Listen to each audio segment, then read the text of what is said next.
Pronto. Estamos aí? Bendito seja Deus. A Eu acho que eu escola, falei demais. Cansou. Caiu. Ai, mas, ai. olha, nós gostaríamos de pedir perdão a todos pelo técnico e dizer que a primeira parte da live já está salva. A primeira parte já está salva. E nós vamos agora continuar nesse novo take. Tá certo? Eu até posso ficar mudo, mas Dom José ficar mudo vai ser um prejuízo muito grande para a gente, né? É verdade. Então vamos continuar. As perguntas, o senhor pode tomar a palavra novamente. Pois não. Se tiver alguma pergunta, estamos aí. O arquivo anterior pergunta a respeito do processo de Dom Lustosa. Saber ao processo de Dom Lustosa, né? Foi uma pergunta da Emília Nogueira, cofundadora da comunidade Shalom. Existe algo a se Sim, dizer, Dom José? sim. Pela graça de Deus, a gente percebe, né, que não, nós todos somos chamados a ser santos. Mesmo aqueles que não recebem depois o título de santo. Mas só entra no céu quem é santo. Só estará em Deus quem é santo. Não é? Por isso não é aquele santo que às vezes a gente imagina, que nunca errou na vida, que nunca teve dificuldade, ou que, nossa, é de um outro mundo, de um outro planeta. Não, não é assim. Né? Todos os santos são pessoas humanas, de carne e osso, não é? Impecável, nós podemos dizer que nunca pecou, nunca, nunca. Bom, Jesus, o Filho de Deus feito homem. E Nossa Senhora, porque é concebida sem pecado e retribuiu a Deus com todo o seu ser essa graça, não é? De não estar manchada pelo pecado. Ela poderia ter uma escolha errada de pecar? Ela era livre, sem dúvida. Como a primeira mulher antes de pecar. Ou Eva, a gente chama, né? A primeira Eva. Como antes de pecar, ela poderia, mas né, não se deixou levar. Nossa Senhora também poderia ser tentada a deixar, mas ela foi sempre perfeita no amor, aberta totalmente a Deus. E por isso também a santidade dela não é só uma coisa automática que Deus lhe deu, mas também a participação sua, plenamente. Participação plena dela, para poder corresponder ao amor de Deus, não é? Com toda a graça que ela... E nós também carregamos a graça de Deus. Ninguém fica santo sem a ajuda de Deus. Nós temos. E como Deus nos ajuda? Nós temos, porque Jesus nos trouxe meios, instrumentos que nos faz crescer na santidade, que nos faz receber o dom da santidade. O primeiro passo importantíssimo é o batismo. O que é que o batismo faz em nós? Um dom que Jesus deixou, um modo de dar o seu dom de santidade através daquele que crendo, confia, se entrega a Jesus, começa a fazer parte dessa vida nova através da graça que ele colocou no batismo. A morada, a participação na vida divina, o dom do Espírito de Deus agindo na pessoa de modo especial. Então aí começa toda uma aventura. Realmente, Jesus está presente, nos alimenta com a força do Espírito de Deus para recomeçar, para criar a comunhão com Deus e com os irmãos, na própria força de Jesus. Ele não nos deixa sozinhos. Ele nos dá essas graças de Deus, são dadas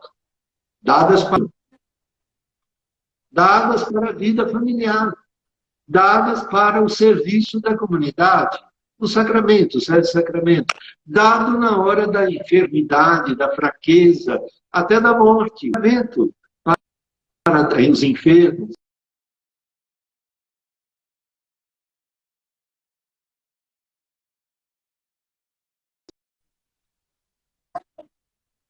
Possa corresponder com o seu sim. Não é? Esse caminho de santidade Não é feito só pelo esforço humano. Ah, agora eu conheço, sei como que é, então eu agora vou fazer os exercícios, porque eu vou conseguir.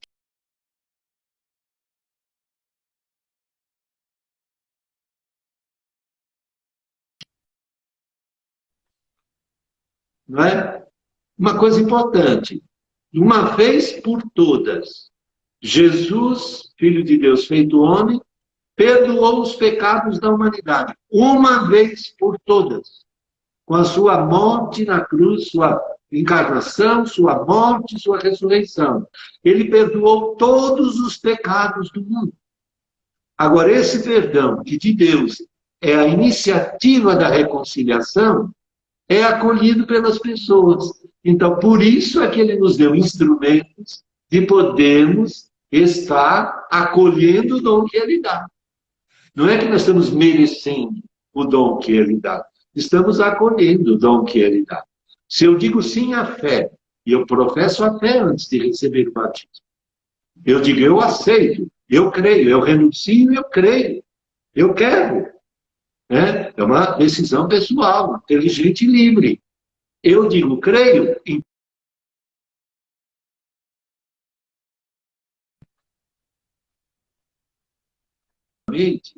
ele faz chegar a nós, chegar a cada um. Né? Muitas vezes as pessoas têm um pensamento estranho, né? Não bem formado, de que, por exemplo, em cada confissão eu vou me confessar, porque agora Deus vai me dar o perdão. Sim, dá no sentido de que esta hora eu me abri ao perdão de Deus, mas Ele já está dando o perdão antes de eu ir confessar. Essa que é a verdade. Porque Ele me ama antes de eu amá-lo. Eu não vou, ele não me ama porque eu o amo. Ele me ama porque ele. Eu vou acolher o dom que ele me dá através daquele meio que ele instituiu. Quando, dando o Espírito Santo aos apóstolos, disse a eles, a quem perdoasse os pecados serão perdoados. Então, não é? Que a santidade vale primeiro de Deus constante, que é uma resposta de abertura do coração humano. Por isso tem que ser constante. E se negou, abre de novo. E vai, e vai. É como que vamos dizer assim, um jogo de amor, de Deus que quer vencer com o amor dele o nosso pequeno amor. Nosso pequeno amor, a nossa falta de amor. Não é? O que mais? Eu não sei se sair fora do que me perguntou o seu ministério de bispo e viveu como religioso. Ele como se diz, salesiano de Dom Bosco, era salesiano, religioso salesiano de Dom Bosco, viveu até o fim da vida sua, servindo a igreja, já como bispo, não dirigindo a diocese, mas como um bispo já mais velhinho, num seminário, atendendo direção e confissão de seminaristas, e ajudando nisso, naquilo, com as forças que, com a idade, ele permitia. Deu a sua vida doada totalmente, como pastor ao rebanho de Deus. De tal maneira que o próprio povo de Deus começou a perceber. Este é um exemplo de pastor.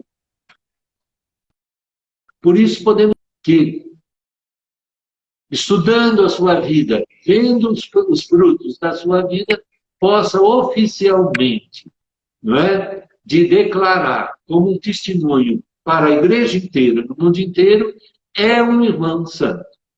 Chegou a realizar na sua vida essa vocação de todo cristão, a vocação de santo. Então, acesa na vida da igreja para poder nos encaminhar para dentro. E estar na comunhão com Deus no céu, com todos os irmãos e irmãs que estão no céu, e por isso também intercedem por nós. Se aqui na terra a gente intercede uns pelos outros, quando as pessoas precisam, imagine esses irmãos cheios do amor de Deus, estando no céu, e em Deus tendo consciência do que está se passando no mundo, se eles não intercedem, se eles não fazem, se eles não ajudam, estão em comunhão, o amor quer o bem, então é E é assim que nós... o processo de Dom Antônio Almeida dos Nossos continua. O processo é um estudo da própria vida, da doutrina que ele ensinou, depois dos testemunhos que ele deixou, e depois de sinais da santidade que se tornam públicos. Então, graças, ou até milagres extraordinários, pelo esse, né, em seu favor. Né? Então, a igreja está estudando.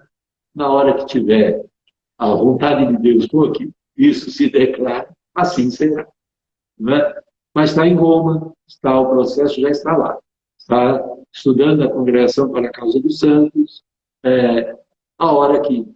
Ele é um dos irmãos da nossa igreja diocesana que tem processo de canonização, de beatificação e canonização.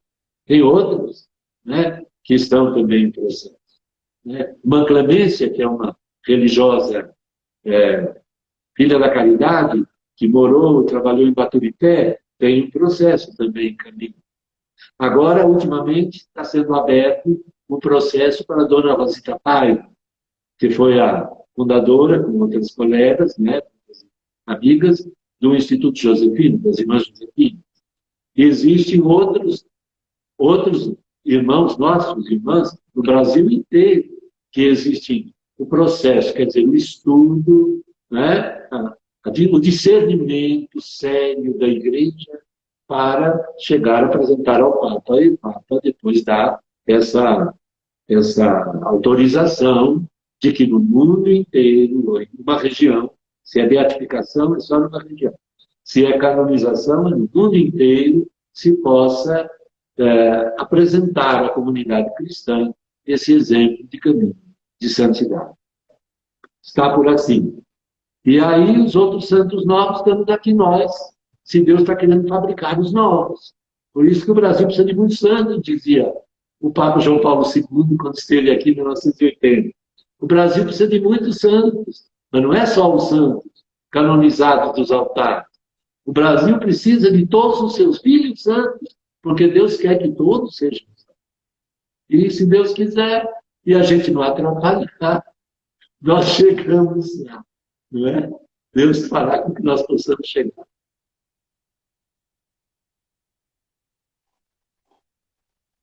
Muito bem. Está me ouvindo, não? Eu que não estou te ouvindo.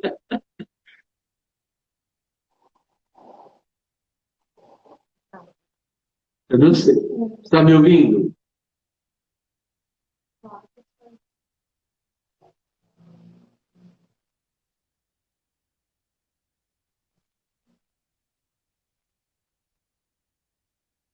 Teria que entrar uma mensagem do ele que está sem isso.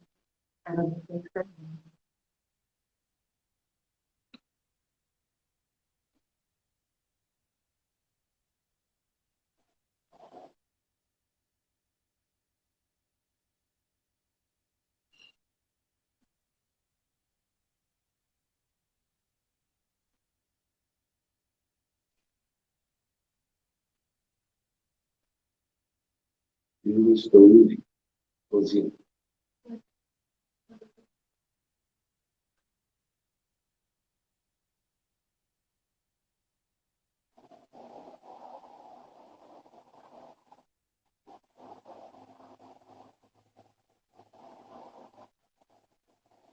Está esperando.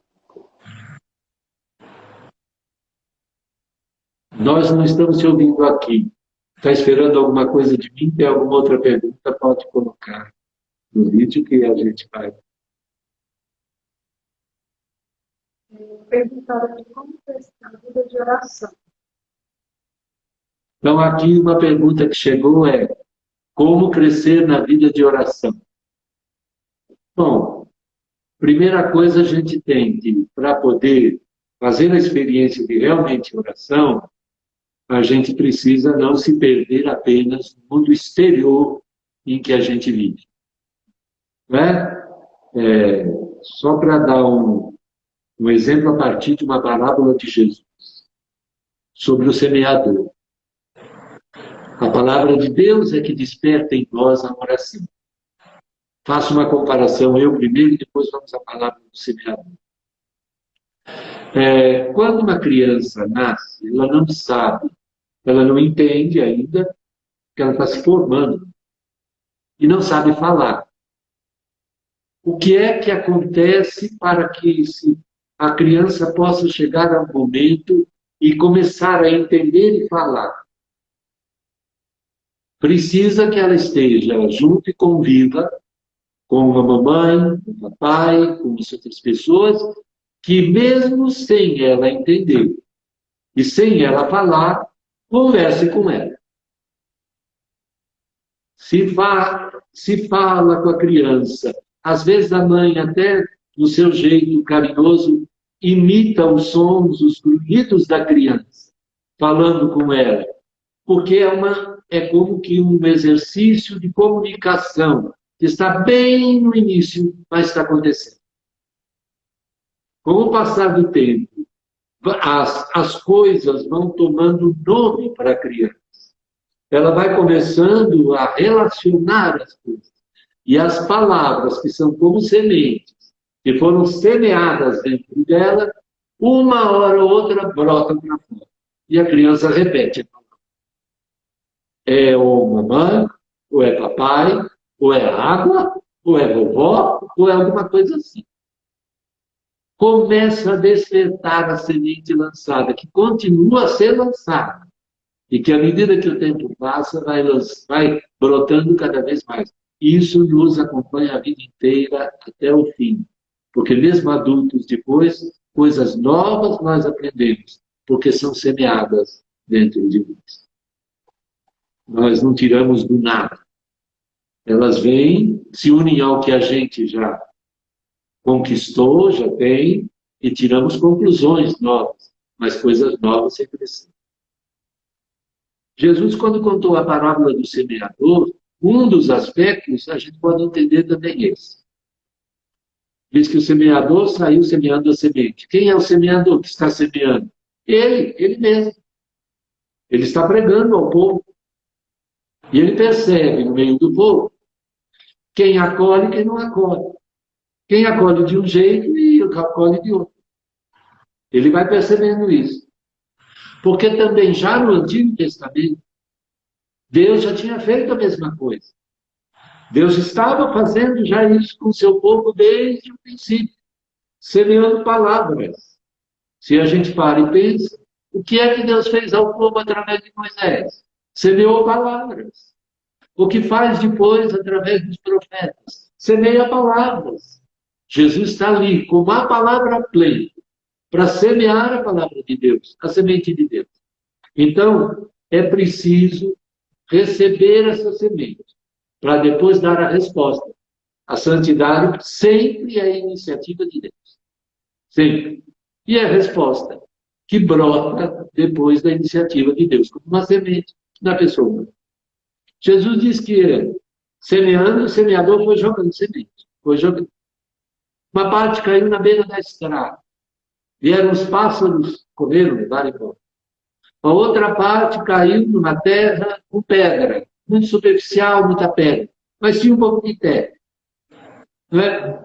Ela brotou, mas como não tinha raiz, não tinha como enfincar a raiz, porque era pedra, aí veio o sol, esquentou, queimou, morreu, não cresceu. Aí a outra parte da semente caiu no meio de mato, de espinhos, de erva daninha, mato. Cresceu, mas o mato foi mais viçoso, afogou a plantinha, ela morreu, ela não foi plantada. A outra parte caiu numa terra preparada. E aí, então, sim, vai crescer e produz fruto. Alguns pés, né, que brotaram da semente produzem mais do que outros, não é tudo igualzinho. Mas produz. Uma espiga maior, cheia, a outra espiga um pouco menor, mas produz. Como é que a gente deve se abrir à oração? Primeiro, acolher a palavra de Deus. Acolher a palavra é anunciada. E ela, para ser acolhida, precisa de silêncio, precisa de atenção, precisa de bom terreno, disponível. Então, se cai na beira da estrada, Jesus depois vai explicar para os apóstolos. Os pássaros vêm. Ele diz, é o demônio. Que quando a pessoa está já ouvindo a palavra, o demônio vem e leva embora. Ela não ouve com atenção, ela se distrai, ela está pensando em outras coisas. Né? Ou como se diz, entra por um ouvido e sai pelo outro. Aí não tem resposta. Se cai no meio no terreno que tem pedras, muitas pedras, ela até que é acolhida com alegria. Não é? Até começa a brotar, mas depois tem tantas pedras, né? Que são essas pedras que endurecem o coração humano. São as coisas que endurecem o coração humano, não é? Os rancores, ou as ganâncias, ou todas essas coisas. Elas matam, não tem raiz, a palavra não pode entrar. Então também não volta em forma de oração, porque não responde a Deus. Está fechado muito no seu eu, tem um coração de pedra, um coração voltado muito fechado em si. Se cai no meio dos espinhos, na erva daninha, é uma semente que cai no meio de outras sementes. E ela fica lá misturada com as outras sementes. Não se tratou aquela semente com cuidado especial. Cresce tudo junto.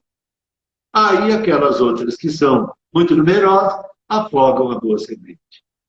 São as tentações e preocupações do mundo.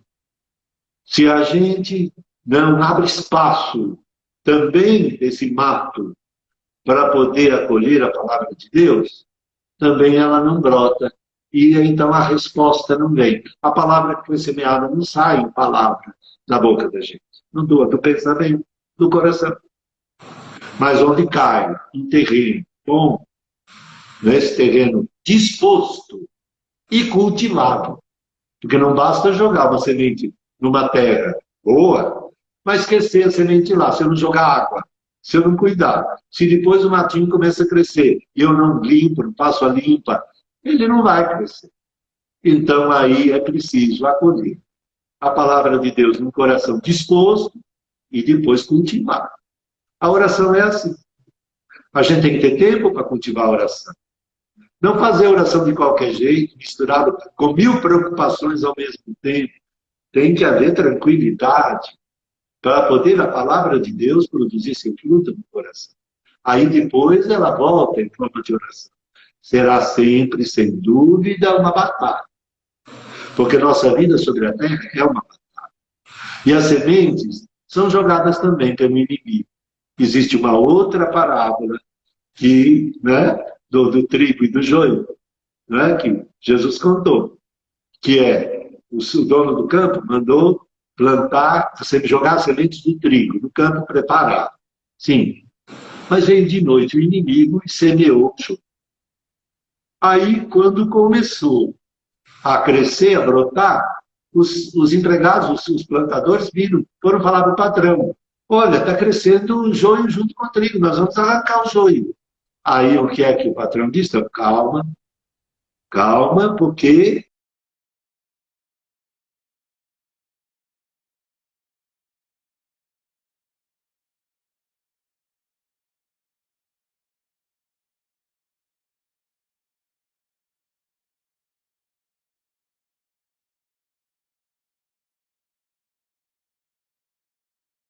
espiritual de santidade da oração. É impossível tirar primeiro todos os defeitos para depois pôr alguma coisa boa no lugar. Nossa vida não dá para fazer isso. Se a gente na vida for brigar primeiro para tirar todos os defeitos, a gente nunca vai acabar de tirar. Eu vi uma comparação, que não é parábola de Jesus, não, mas uma comparação de uma pessoa muito santa, que tem até processo de canonização. Mas ela dizia o seguinte, quando a gente sentir isso na vida, que a gente está buscando a Deus, está procurando a oração, mas ainda tem aqueles raminhos de erva daninha que vão brotando, o que a gente faz? Não pense que vai pegar uma enxada e vai limpar o terreno todo. Não é? Pega uma mudinha de uma planta bem forte e boa. Limpa o espaço, planta no meio. E começa a cuidar, dia e noite, daquela plantinha. Ela vai crescer. Você vai afastando, mas vai crescendo. Vai se dedicar a ela. Vai. Ela vai crescer. Quando ela se tornar uma árvore grande e fizer a sombra, na sombra não vai mais nascer. É verdade. A gente conhece isso com as nossas mangueiras, não é? Quando cresce a mangueira, depois embaixo não nasce mais mato nenhum. Sabe que planta é essa? Que tem que ser plantada no meio do terreno do coração? O amor. Se você plantar o amor e cultivar o amor dia a dia, e recomeçar cada vez, ele vai se tornar uma árvore frondosa. E aquilo que eram grandes problemas, devagar vão começar a não crescer mais, desaparecer. Então não é tanto olhar toda hora para o negativo. A gente tem que ter consciência dele para ele não afogar a planta. Mas é importante cuidar da plantinha. A palavra do amor de Deus dentro do coração é o caminho da santidade. Não é? É o caminho da santidade. Como que eu posso amar 24 horas por dia? 24 horas por dia é. Jesus disse sobre rezar. Rezai sem cessar. Orai sem cessar. Como rezar sem cessar? Eu tenho que trabalhar, eu tenho que fazer isso, eu tenho que pegar carro, ônibus, eu tenho que fazer tudo isso. Se for feito consciente de fazer a vontade de Deus naquilo que eu estou fazendo, é oração também. Então, eu posso até dormir. São José, o Papa Francisco tem essa devoção por São José dormir. Eu posso até dormir, eu estou fazendo a vontade de Deus. Porque se é hora de dormir, eu estou dormindo.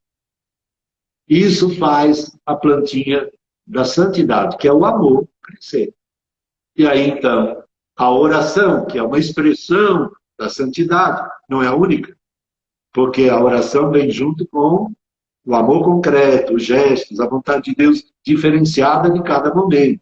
Eu não posso agora, agora eu vou ser santo, então não vou fazer mais nada, não vou trabalhar, não vou fazer mais nada para ninguém. Eu vou ficar sozinho o dia inteiro rezando, um terço depois do outro. Você não vai ser santo nunca. Porque nem Jesus fez isso. Se a gente olha como Jesus fez no Evangelho, ele alimentou a multidão, ele foi em pescaria com os apóstolos, ele andou em lugar para descansar, ele subiu ao monte em oração, ele pregou ao povo, ele curou doentes. 30 anos trabalhou, um horário de trabalho de um trabalhador braçal, porque era um carpinteiro, todos os dias. De sábado ia para a sinagoga, dia santo, mas depois começava de novo. Jesus viveu a santidade assim. Nós não podemos querer viver a santidade diferente do que Jesus. Se ele é o grande santo, o santo dos santos e o modelo de toda a santidade. Então é isso que eu diria.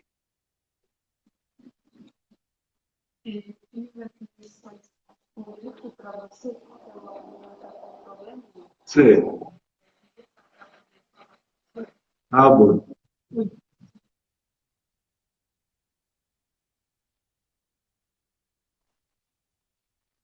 Ainda não tem uma pergunta. Se você conseguir, me melhor.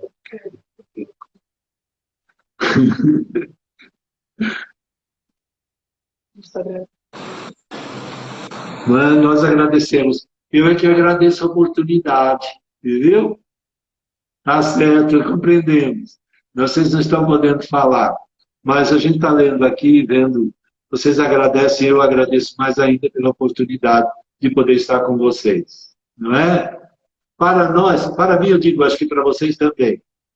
O motivo fundamental desse nosso encontro é a gente fazer a vontade de Deus e estar vivendo a santidade. Eu acho que é isso, né?